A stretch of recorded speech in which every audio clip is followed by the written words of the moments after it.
how many times can I write the NCLEX exam? I know with the CGFNS, it is limited to certain times. Rochelle?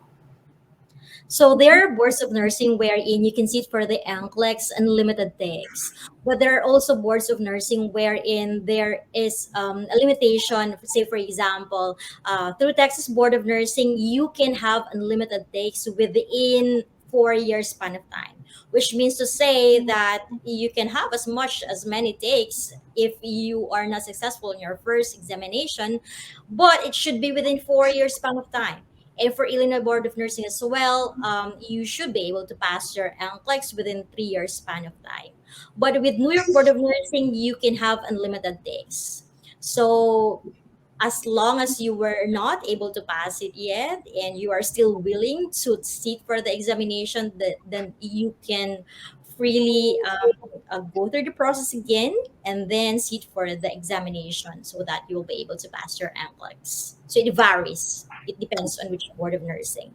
Okay, so that's where the experts come in, Rochelle and Jean from IPASS, who are experts in this field, because every state is not the same. So there are some specific differences with the different states, and that's something that might be difficult for a nurse that's sitting outside the country to know, and that's why we do a show like Onwards and Upwards. If you have already passed your NCLEX, please apply to Connetics USA/application, and one of our team will be waiting by to help you and find the right match for you. We are direct hire, so we don't sponsor the nurses ourselves. We are not your employer. We are not your sponsor.